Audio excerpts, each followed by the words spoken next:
So in terms of our strategies, adaptations and alterations, obviously that's what I do with my curriculum. I completely binned a traditional curriculum and went with something out there to try and engage my students, and it has done, because that was what was right for my setting. Obviously what you always need to remember is that this is what I do, but it's not necessarily what's going to work for you, and it's a consideration of what might work for you, you know, dipping in and out of certain bits.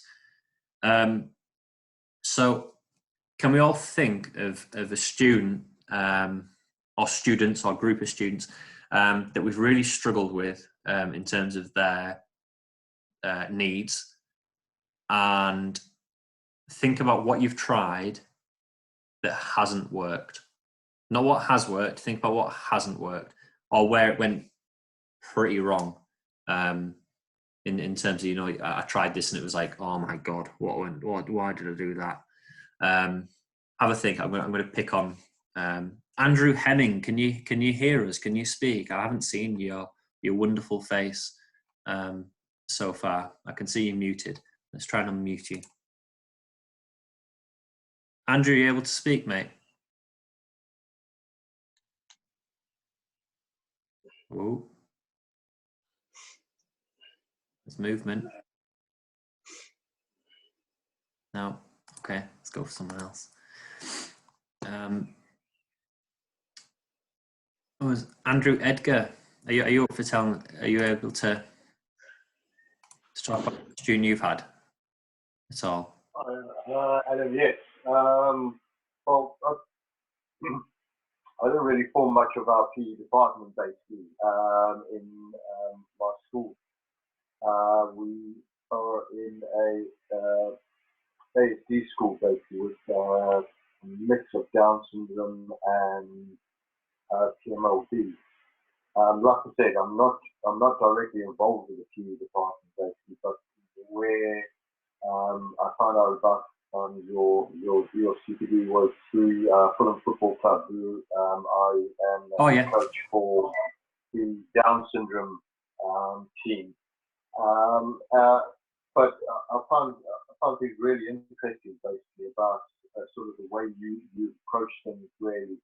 As far as my setting within the actual school, some of the things that you've spoken about are quite relevant. As far as our sort of PE sessions are very much basically very ad hoc. You know, we sort of come into the hall as a class. There's no specific PE teacher. There's a whole lot of equipment that is spread out all over the place, basically, and it's pretty much really what we want to do with it, really, and what the students want to do with it. So I've never actually been able to identify any students that aren't having fun. Maybe students that are not, would rather be sitting down basically in the middle of everything, just watching everything rather, as opposed to actually engaging in the actual activity. So I can't really identify too much with things that have gone wrong, because I think from my personal perspective, I do see maybe a disengagement from one of the students. So I sort of take it upon myself to try and get them re-engaged in things, basically, and try and get the other staff members to sort of identify that. As far as the Down syndrome football group, you know, these boys and girls come there, and from the get-go, they are fully engaged with what's going on. You know, they come there with a purpose, and they're fantastic at it, really. You know, they enjoy the practice sessions, they enjoy the match sessions. They're really not so much of a bunch, basically, that don't engage or have issues with. Sure, we have issues with sort of communication, but we're very free-flowing in the way we do things at the club. And I haven't really been able to identify any of the boys and girls basically at Fulham who don't engage in the activity, or I've sort of looked back on and reflected on and sort of thought, maybe I won't do that again. So you sort of caught me there a little bit, sort of on a surface sort of outlook on both my settings, basically at football club and at my special needs school, where I haven't really been able to identify much with things that have gone absolutely wrong. Again, it might be just my perspective, basically, as just an LSA, that I'm not an actual PE coordinator or PE teacher, that I'll be able to say, right, that identifier is not what I'm expecting, basically, or it's not what I anticipated happening within the session, etc. So, I'm going to sort of have to hold my hand up, basically, and say nothing that I can think of really in both settings has sort of fallen into that category that you've spoken about, where we, things have gone horribly wrong, and what can I do to fix that?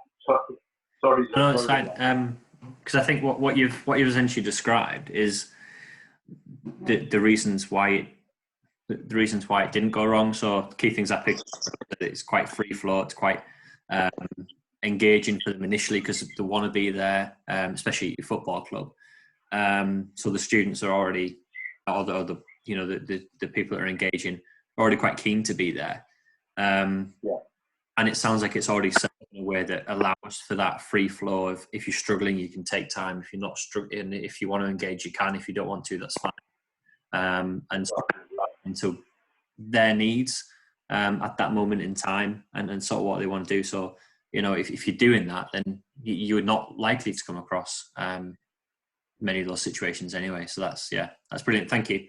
What about you? Have you come across sort of anything that you've tried that you've sort of gone, that didn't quite work out?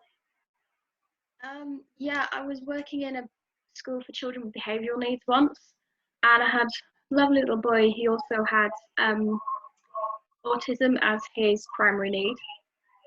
And because I was there on supply, I couldn't really change the scheme of work or anything around.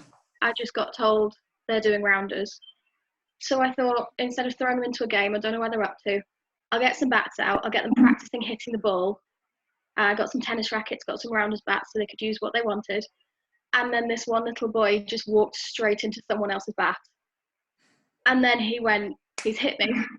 And I was like, I saw it, I understand, and I know why you feel like that.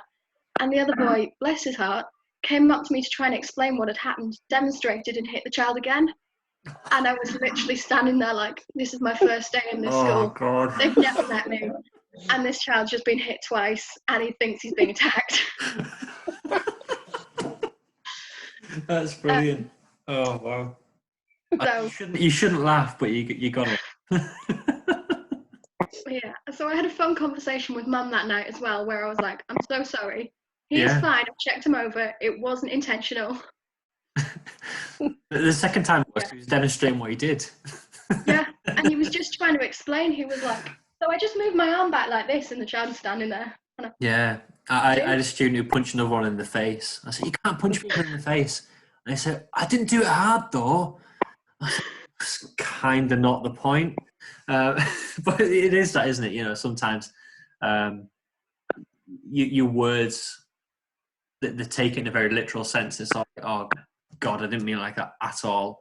But yeah, those things happen. Cheers, Emily. That's really good. Sorry. I think as well with them, because it was a behavioural needs school, a lot of them had felt like they'd been sent there because they were badly behaved, or I'm always in trouble for this or that, and it was instant, like, I didn't do it on purpose, don't tell me off. Yeah, like a school, that sort of perception. Yeah. Have you got many lads who are like that, Sam? I see you're SEMH. Yeah, so I can actually chat now because my wife's finished yoga, so she's looking after our bit. Right, yeah, we have. I mean, I could write a book on all my issues that I've sort of tried to overcome. Classic. I ain't doing that. The effing and jeffing, chucking stuff around, so a lot of the strategies that I've picked up and run with are like trying to engage them with something fun to begin with and getting them doing it. So, you know, whether we're doing basketball, volleyball, badminton, whatever, just like trying to do it and play it, and not really imposing any, if you like, rules of the game on them to begin with. I mean, obviously there's health and safety rules, because my kids like to try and sort of push the boundaries on invariably each other. But like, you know, it's getting them doing and experiencing and enjoying. And then we start to look at like the learning and, okay, how do we do it? Why do we do it? Can we improve it? Like, where do we go from here and stuff?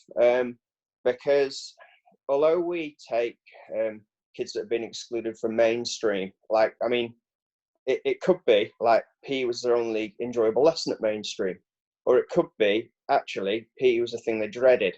So I have kids at both ends of the spectrum. You know, so for me, it's sort of trying to get them engaged in the activity that we're doing, and then working out where to pitch the learning and take them on sort of how to progress them. You know, I mean, I've got kids who are phenomenal at, say, table tennis, and kids that will just go, I ain't doing that. You can write off. And like, that's sort of, so it's adapting to each kid and trying to challenge and stretch that kid who is phenomenal at the sport, and trying to get the kid who can tell me like where to go to actually play or participate or engage in physical activity. You know, so like I've got that really wide spectrum, and because of the nature of the school, the kids they don't sort of stay in the same group as well. So it could be that, like, you know, they're in a group for half a term. We've got 46 kids in the school, so you know, and it's quite fluid. So we try, and if we can't get them back into mainstream, you know, and occasionally they'll go and then bounce straight back to us. So it sort of gives you an idea of the type of child that come to the crew that I work at. Then, you know, I'm sort of working with them and thinking, all right, how do I engage, and really using, because I've been teaching now sort of 17, 18 years, you know, using all that experience that I gained when I was working in mainstream of, you know, your differentiation and all that, and all the courses that I've been on over the years, and really drawing on the memory banks and thinking, right, that's going to be a good starting point for that child. But the other end of the spectrum in the same class is going to need something else. But I'm lucky, you know, I have maybe 6 in a class if they're all in. So it's a lot easier than working in a mainstream school where there's 30 and you're still going to have that. They're brilliant at the activity, and you know, I don't really want to do this in the same class. You know, it's different but the same, if that makes sense. Yeah, it does. Yeah. It's similar sort of challenges, but presented in a slightly different way. Slightly different outcome if they don't want to engage. Because potentially mainstream, you go, nah, I'm just going to sulk off to the corner. Whereas, yeah, that racket, that bat might be coming towards you. And I mean, to sort of get back, and sorry, I couldn't talk when you were going through it, but I was going to make the point that a lot of the kids at our school, like, my outcomes aren't necessarily can perform a layup, you know, can perform a backhand slice, can do a step over. My outcomes are can, you know, engage or work cooperatively, or, you know, so the learning and the measuring of the progress that you did is quite similar to what I've come up with, you know, in terms of my kids. Because actually, you know, they don't need to or want to know how to perform a volley pass in volleyball or a dig in volleyball. Like, what they need to do is learn how to communicate with people effectively. Yeah, it's like, couldn't care less about that skill, because actually that's not going to help me. You know, at the end of the day, we're trying to create lifelong learners within physical education and physical activity, not people who are going to. That reminded me actually what I said about curriculum, because I missed it out. But what I was going to say about curriculum was that I found some schools, and I'd be interested to get Anthony's and Vic's opinion on this, working sort of across a few different schools, where their assessment is just GCSE drop down. and they look at GCSE outcomes and just go, yeah, that'll work for them. And that for me is fundamentally wrong, and not good enough for what we're trying to achieve. And it devalues the subject, it devalues the time the kids are putting into it. And ultimately, it means that those students who aren't going to take GCSE PE don't see any point in it. So then when they get to doing core PE at 10, 11, why would they engage? Because they haven't engaged for the past 3 years anyway. I'll come to Anthony first, because Vic is tucking in big style there. You hear me, Adam? Yeah, Paul. Yeah, no, it was interesting what you said. So as Sam was just speaking there, I was sort of writing down a few things that sort of popped into my mind about it. But I think I work centrally with primary school settings. So what you were saying about assessment, the model that is being looked at in those schools is obviously looking at that mastery as an end outcome in Key Stage 2. And I think the pressure that has from even an Ofsted perspective or school-led leads people into then developing, as you say, maybe approaches or expectations for some learners that are completely irrelevant, and therefore sometimes there's no wriggle room. I think that comes down to the references you made at the start of being able to have professional conversations to develop practice, but also being able to have people around you to develop actually a suitable curriculum model, suitable assessment model that then fits the needs for learners. So that kind of diagnostic approach that you do at the start, so you cater to individual learners and then start to look at actually what are the barriers for any one person, rather than I'm going to hit this in the middle and hope for the best, which is very much something that can be seen at primary school level, especially when you've got people that are non-specialists delivering certainly various different subject areas with varying levels of quality at times. So I think that's one point.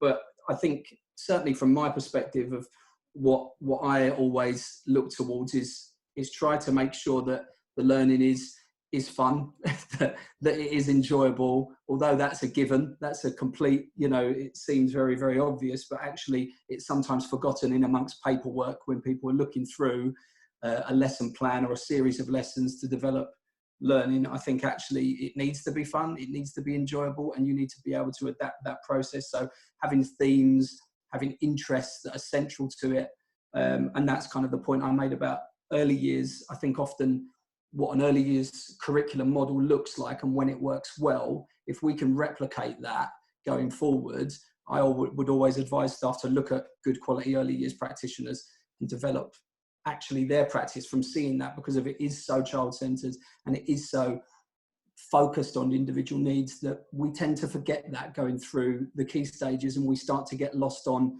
national curriculum guidance of a statement very wishy-washy, that actually we then can be so broad about that actually we start to forget the development of individual needs. Yeah, I think sometimes, your point about the national curriculum, I think some people see it as something to aim for, and they try the best to try and narrow everything down to try and meet that what their perception is of that statement, rather than sort of thinking, well, this is really vague, let's take the opportunity here to be really purposeful in what we want to do, and to be really unique, in what we're going to offer, in terms of the experiences that they're going to get.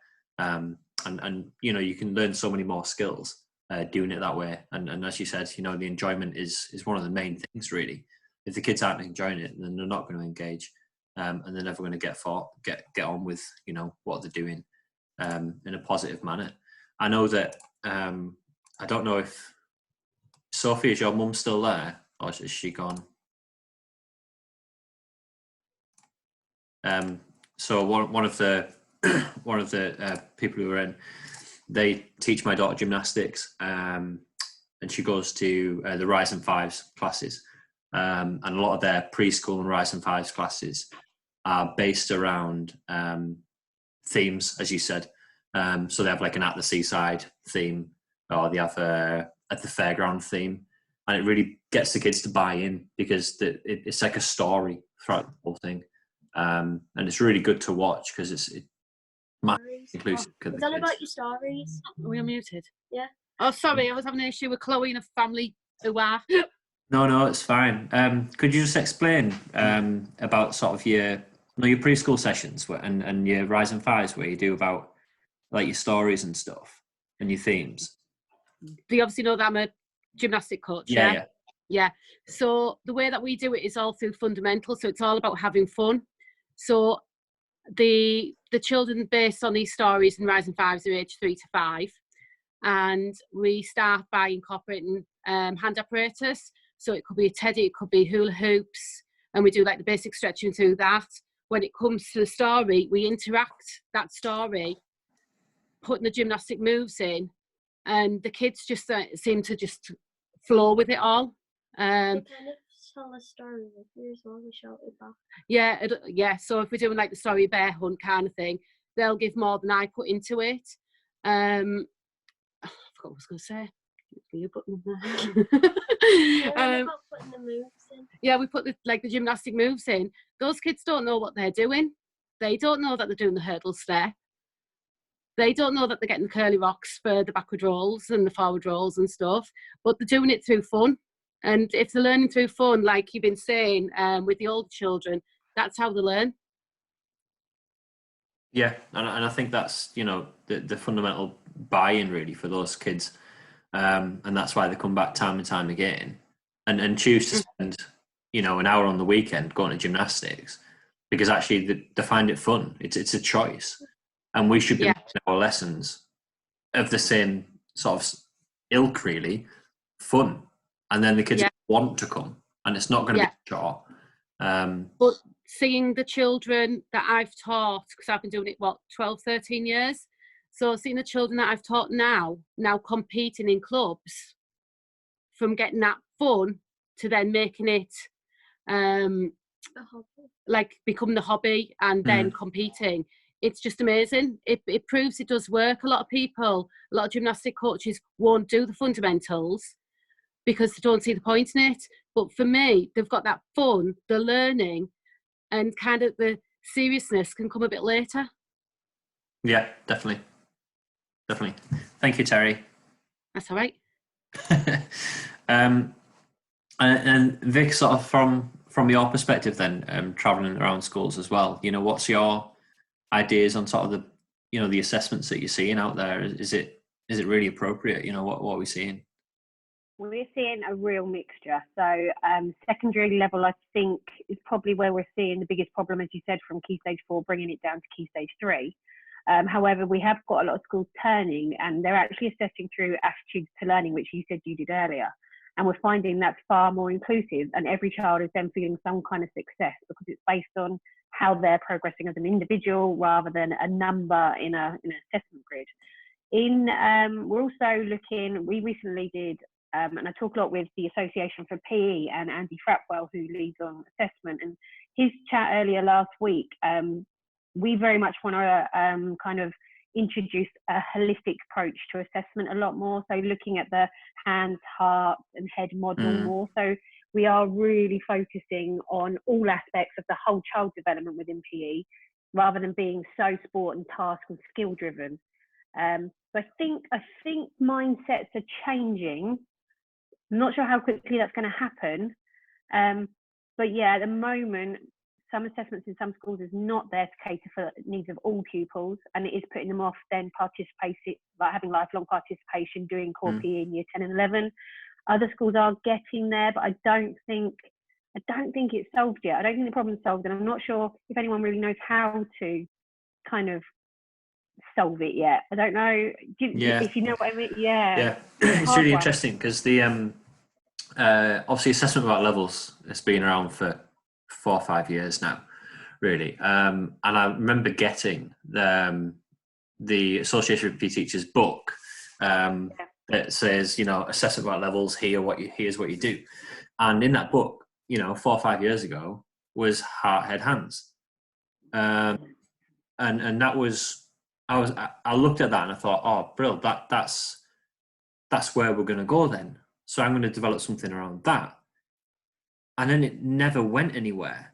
No, it did. Then that's what it needs to. Yeah, and it was sort of like this really good idea, and then it sort of just went, and it fizzled out. Yeah. Almost as quickly as it sort of came about, and it's like no one read the book. So we're going to. Sorry, can I say on that lots, I think from what I'm seeing, and maybe lots of you guys, you know, again, I'll reiterate, lots of my views come from primary perspective, but I think you're looking at off the back of obviously lots of funding that's come into the education sector through primary PE sport premium funding. You're looking at lots and lots of organisations that have developed their curricular models and subsequent assessment models based on similar theories. So that hands, head, heart type of idea.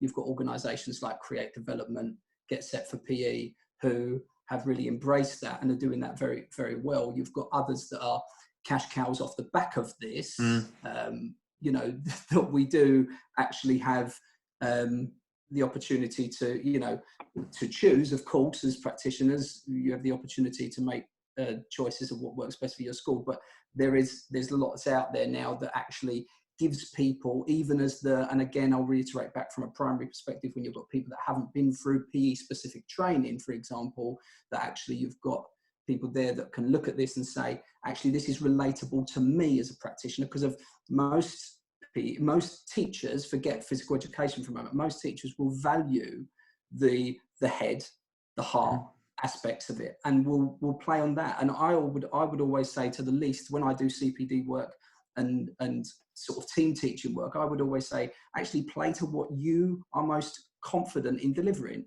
first of all, as a starting point.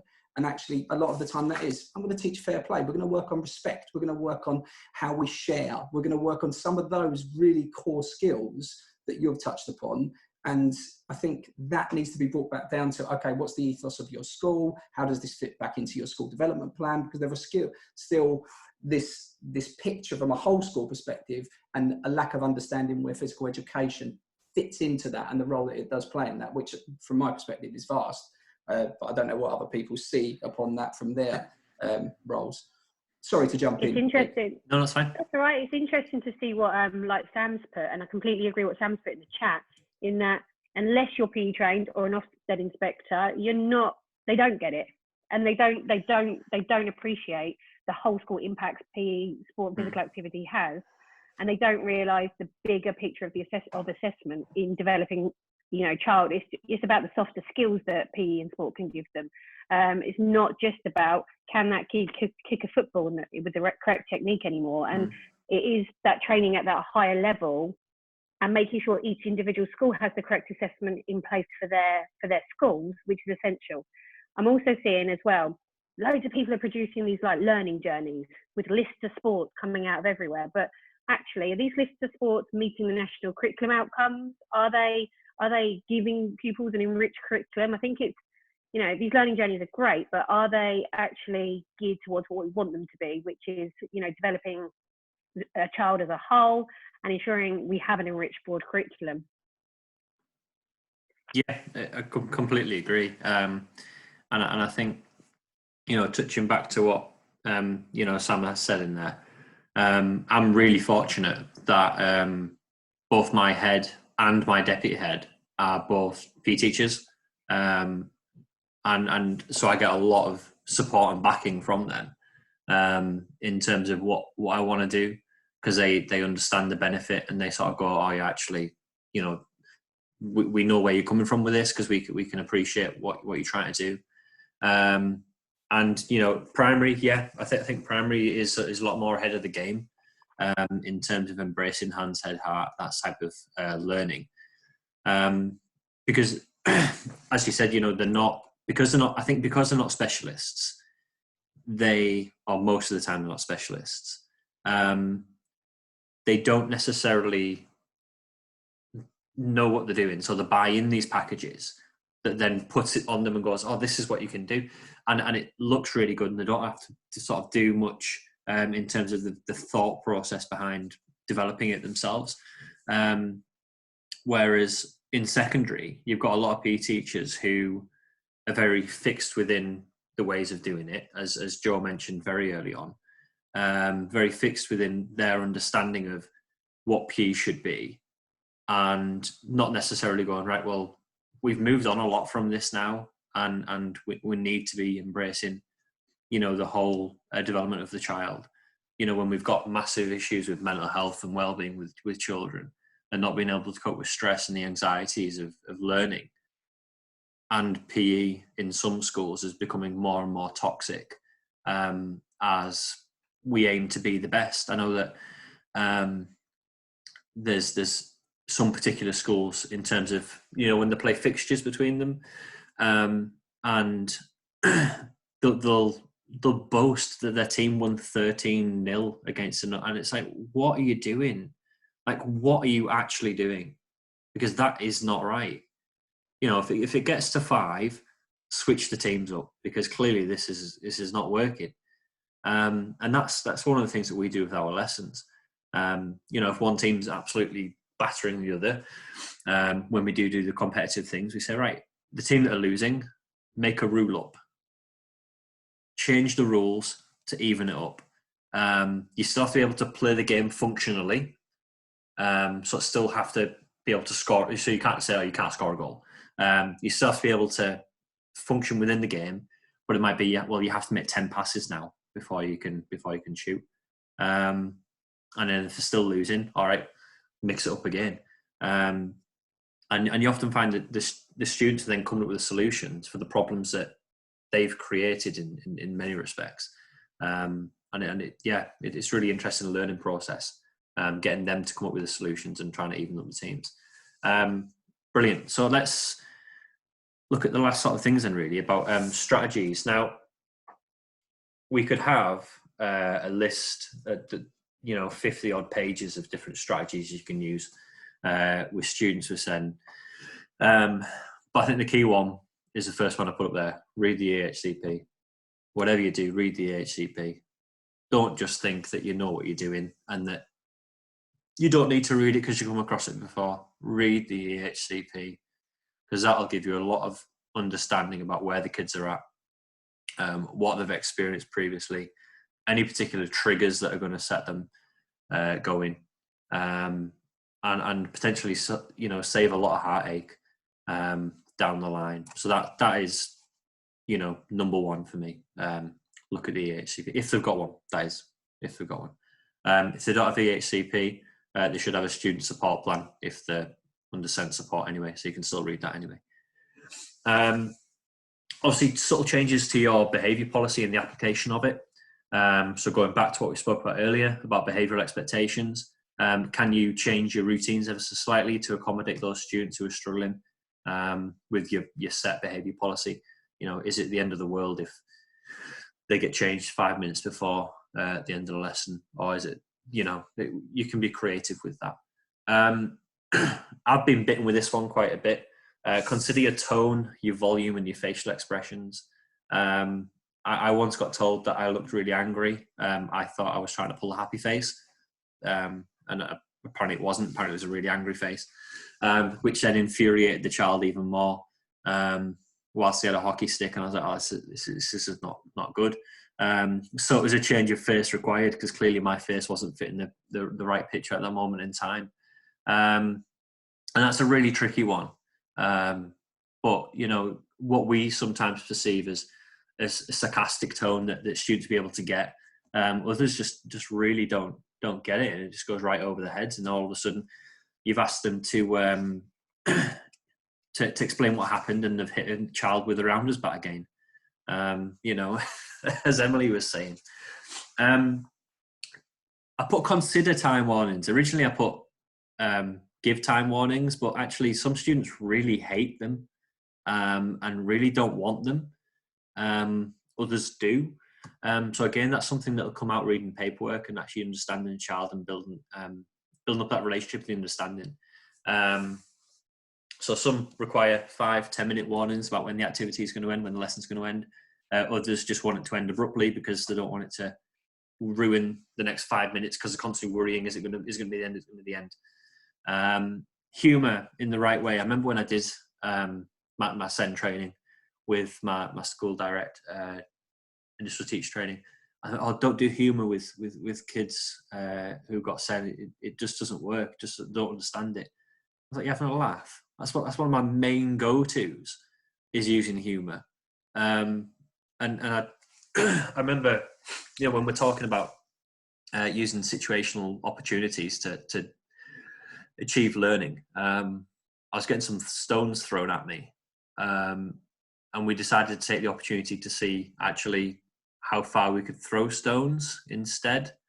But it was through humour that we eventually got to that.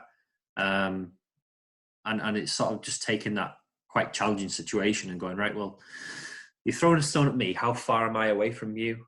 All right, okay. Can you throw it further than that? Can you try and get it over to that bit there? And then all of a sudden the attention's directed somewhere else. The stones are flying somewhere else. And you're actually getting some learning. All right, well, how could you throw it further? What could you do in your technique to actually get the stone to go further? All right, well, let's go get some tennis balls, and we'll get some tennis balls instead, and we'll try and see if they go as far as the stones, or they don't go as far as the stones. And all of a sudden, you've got a real sort of vibrant lesson going on about throwing technique from someone throwing stones at you. Obviously, that's a very niche and unique situation that you're not necessarily always going to be in. But humour can work if delivered in the right way. And again, this whole section is all about knowing your students, knowing your children, and building those relationships. Clear and consistent boundaries, they help. They're not always going to work, but they do help. Reassurance that you're actually caring and they're actually listening to them. So I've got an issue with this and that. Okay, you don't just brush it off. Acknowledge, okay, so you've said this, and reciprocate the conversation so they understand that you've heard them and that you actually have understood what they've said. And it might be that you've understood it completely wrong and go, no, I didn't mean that. Actually, I meant this. All right, okay. And it goes back to originally what we spoke about. The reason why students might be disengaged is because you didn't actually acknowledge them 3 weeks ago when they had an issue and they wanted to speak to you briefly. Demoing things to provide visual stimulus. Now, demos obviously done badly, as we all know. They're better off not being done at all. So sometimes I get other students to do the demos, especially when it comes to like set throws and basketball. I remember seeing a tweet that said that you don't know pressure until you've been a PE teacher taking a set throw in front of a class of 30.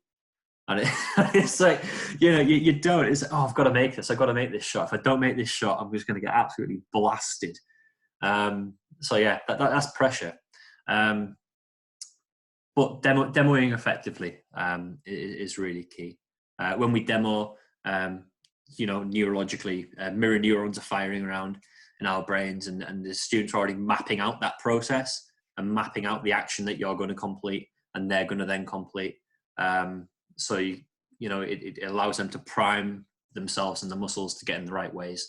Obviously, some of our students struggle with that, and the processing of, I can see it, how do I then get it to my muscles? That's a real struggle. So the more effective the demonstration, the more effective and more exposure, they're able to do that in a better way. Follow through what you have said. Double starred. Why did I double star it? I remember why. This one's, I really put because of behaviour and the way that we deal with behaviour. And it links very well with the closely monitored peer relations. So often you might have an issue with a SEN student because a peer has said something to them that you didn't actually see or didn't actually hear. And you'll say, okay, I'll follow it up. That student will want to know if you followed it up. They'll want to know what happened when you followed it up. They'll want to know, okay, so you followed it up, that happened, what now? And they'll be constantly worrying about that in a cyclical nature of, oh no, I'm really worried about next time I go to PE because last time I went to PE, this happened and it hasn't been resolved yet. Take the time, take the 5 minutes to actually go and seek that child out and say, right, so I spoke to them and this is what actually happened. It can do wonders. It really can. I think Janet mentioned this earlier about allowing space, for the students who are struggling. You don't always have to talk. Sometimes you talking is the worst thing. And I've come across to that quite a few times as well. Sometimes you just need to shut up and know when to shut up, and it's not necessarily a bad thing.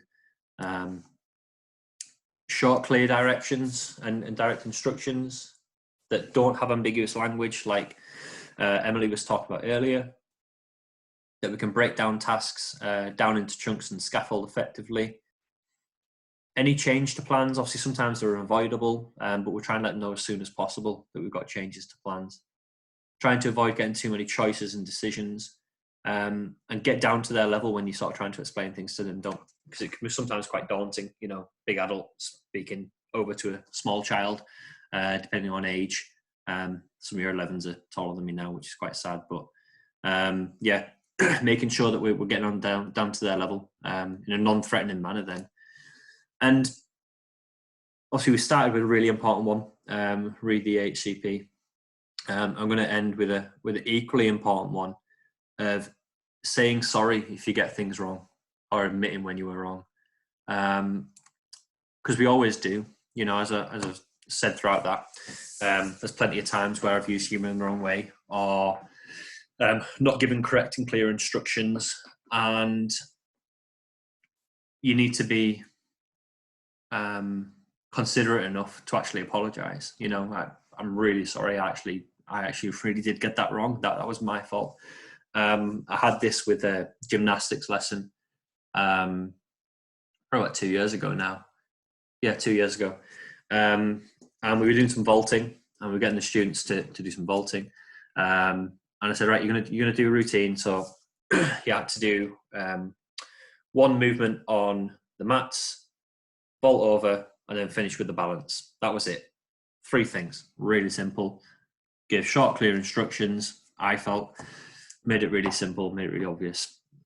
Clearly, I didn't, because the students didn't get it at all. And this, I must have been either really tired or something, because I had a really bad day that day. And instead of moving on and trying to get things in a different way, I just banged down the hatches, and I was like, no, we will do this. We will get this. I'm going to deliver this lesson how I wanted to deliver it. Let's go. And it blew up in my face, big style. We had 10 students in the class at the start of the lesson. We had 5 in at the end of the lesson, because it just went horribly wrong. Horribly wrong. Ended up with me. It's probably the only time I've ever shouted properly at school, out of anger as well. I was really annoyed that they didn't get it, because I put all this effort in, and they didn't get it. I was furious. And I went away that day, and I got home and thought about it more. I got a 40-minute drive to work, so it's quite nice, because it allows me to sort of unwind on the way home. And I was thinking about it on the way home, and I was like, nah, why didn't they get that? Why didn't they get that? And it was all me. You know, I wasn't clear. I didn't demonstrate. I didn't check with each student that they understood. We could have wrote a list of what moves they could have done, and then they could have picked the moves they wanted to do. Loads of different things. And it came to the next day, and I said, I got all the class at break time. I said, look, can I speak to you all at break time? And they all came. Bless them. I said, look, I'm really sorry about yesterday. I said, I was awful. I said I wasn't teaching correctly. You know, can we put a lid on it, move on? And interestingly, they also apologised for not understanding, which I thought was awfully kind, but actually it was all my fault. And I made it very clear to them that they had nothing to apologise for. And I said, right, can we agree that next week we will try that lesson again? And I'll give it another go. And if it's not working, I'll move on, because I really don't want to go through that again. But it was a really good lesson. And they said, yeah, we'll go for it. And it got to the next week, and we all came. And it was probably one of the best lessons I've ever had. And the students really understood that I had left it. I wasn't carrying baggage around for me. They weren't carrying the baggage around, because we'd actually resolved the issue and resolved the conflict as such that was potentially going on. And it allowed them to see that I was vulnerable as well. And I think that's a really good thing for teachers, that we are vulnerable at times, that we can't always be, these pillars of fine examples. Sometimes we goof up big style, and we've got to be man enough to say it. So just as important as EHCPs and reading support plans, say sorry if you get it wrong. The kids really appreciate it. Okay, so adaptations, how can you adapt what you're doing, and how you're using equipment, and what sort of things you're going to do to allow students to engage. Obviously, because we've got one sports hall and we have primary as well as secondary, one of the first things that we bought was height adjustable basketball hoops. They're brilliant. Really strongly advise them. They're really good. Think about what sports you're doing that are more accessible, such as bocce or sitting volleyball, and get the whole class to do it. If you've got one person in a wheelchair and they can do bocce, get the whole class to do bocce. Shared experience of this is how they have got to take part in sport. I think it really helps that. Using projectile equipment that's easy to handle or is visually more stimulating. So you can get certain shuttlecocks that are easier on the eye, soft twitch balls. We use balloons at times. They work quite well. Adjusting the rules for both the playing as also the structure of the area. That really helps. Obviously, for those who are visually challenged, you can add balls with sounds or lights, which will allow them to sort of track things a bit more easy. Different size rackets and bats. Looking at providing ear defenders. So some students, as we said initially about the sensory issues going on, ear defenders, we can access them for, I think we'd probably get a couple of quid and you get a pair of ear defenders. That work really well. Allowing students to either come in or go home in PE kits, as you said about changing. Is it the end of the world if a student spends a day in the PE kit if they're unable to actually access the lesson? I would suggest it's not. Obviously in the mainstream, it's not necessarily as easy as that. But is the benefit of them taking part in PE and all the benefits that we've spoken about going to outweigh the fact that they're going to wear PE kit for the day? And then obviously I really strive to do this, and I'll try and work the best I can with Rachel to do this, is embed more therapeutic practices within our lessons. Do you want to talk a bit about that, Rachel, about what we try and do to, is that all right? Yeah? Yeah, can do.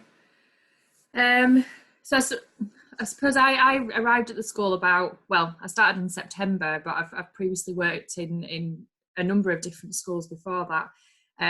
But I was very keen to work alongside Adam and get our heads together from the start, firstly for me to be able to get to know the students better, but then to I wanted to be involved within the PE lessons as much as possible. I've done sensory circuits and bits and pieces like that previously. And our main project, I suppose, was working with the primary students initially, wasn't it, Adam? Yeah. And really trying to get these newer pupils into school engaged in PE as best as possible. We discussed quite a lot about the competitiveness and the difficulty that can bring for some of the students. And so what we've kind of focused on initially within the primary students is this sensory circuits model that fits within the PE lesson. And I've been looking at it from a very sensory point of view and considering how much proprioceptive input a particular child might need, or if they're quite tactile sensitive, what things can we put in place to support that a little bit more.